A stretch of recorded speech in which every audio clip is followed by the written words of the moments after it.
Hello and welcome to interest.co.nz. I'm Gareth Vaughan and I'm joined by Dan Bell from HiFX in our weekly Never a Dull Moment Currencies report. And Dan, I guess the big thing over the weekend was the US non-farm payrolls, the big job report on Friday. An initial look at that would make you think it was good news for Barack Obama, obviously who's trying to get re-elected, and maybe not such good news for the New Zealand exporter, but the dollar's come back a bit.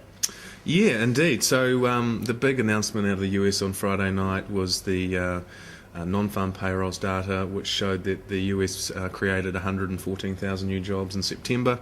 But the bigger news was that the unemployment rate dropped from 8.2 to 7.8%. So that was quite a significant development on the US employment front. And as you mentioned, certainly good news for Obama leading up to the November presidential election.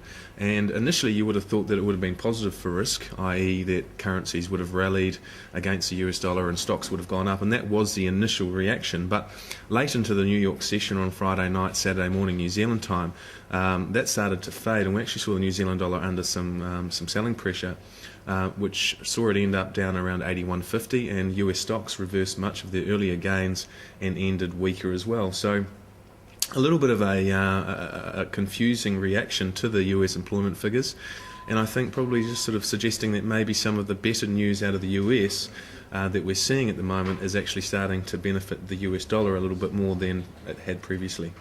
And obviously the other big thing through the back end of last week was the Reserve Bank of Australia obviously cutting their official cash rate again. How has that impacted the Kiwi, and what is the outlook now? Because there's now talk that we might have Australia with a cash rate below 3% soon. They'll be getting close to New Zealand. Maybe we might even pass at some point. Yeah, that's right. So the Reserve Bank of Australia cut interest rates last Tuesday to 3.25 from 3.5, so 25 basis points, which was a little bit of a surprise. It was about a 50-50 call, really. Now, the Aussie dollar has had come under some pressure against most of the major currencies following that. New Zealand dollar versus the Aussie dollar trading over a 12-month high. We reached a high last week of around 80.80. We're sitting around 80.50 or so at the moment. So 12-month high for the Kiwi Aussie. Looks right. We're going to see further upside for the New Zealand dollar on the basis that the most economists expect the Reserve Bank of Australia to cut rates at least again.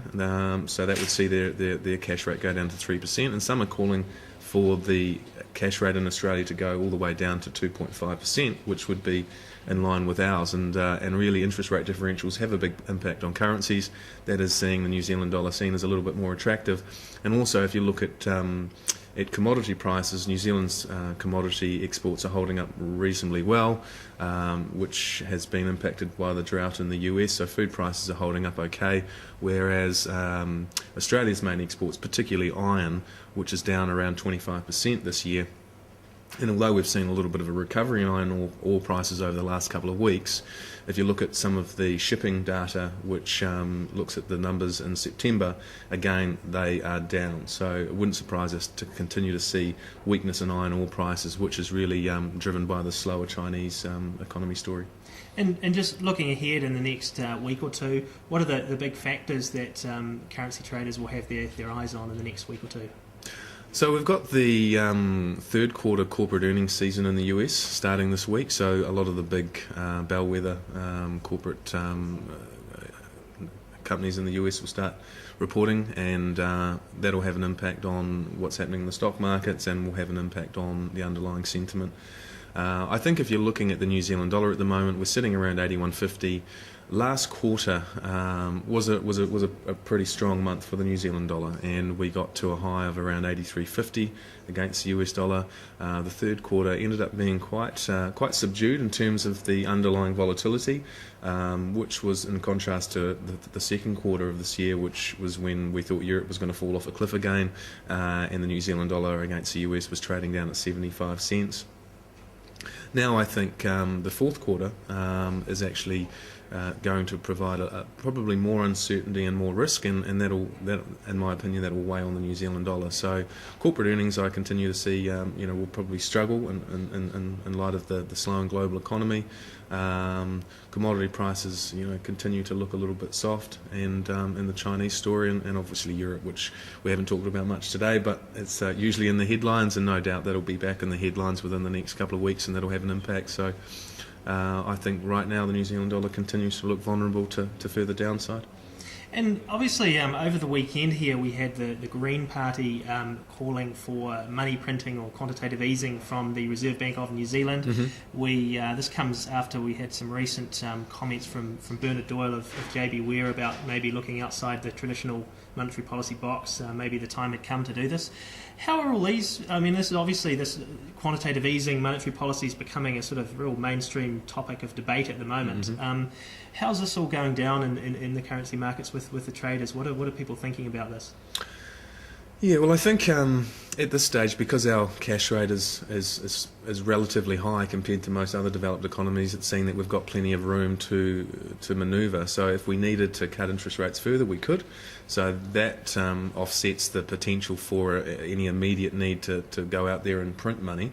I mean, if you look at all the other central banks, the big global central banks in the US, obviously interest rates are effectively at zero already. Similar case in Japan.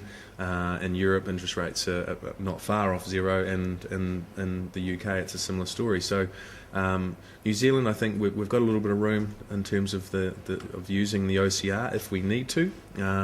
The currency is going to continue to be a big story. I mean, we're in the situation where we are, being impacted by these global central banks. I mean, people have a prejudice towards the US dollar and for the activity that the Federal Reserve have been undertaking with QE to infinity and the rest of it, but the European Central Bank actually have expanded their balance sheet more than the US. The Bank of Japan have a bigger balance sheet than the US as a percentage of GDP. So trying to push back against what these other big global central banks are doing is going to be incredibly difficult. But I think there are some interesting points there, particularly if the New Zealand dollar was to continue to rally, which is going to have a big impact on our productive sector. So probably don't have all the answers on that front, but at this stage I think we do have room to use the OCR to add a little bit more stimulus if we need to, and take the brakes off or put the brakes on the currency.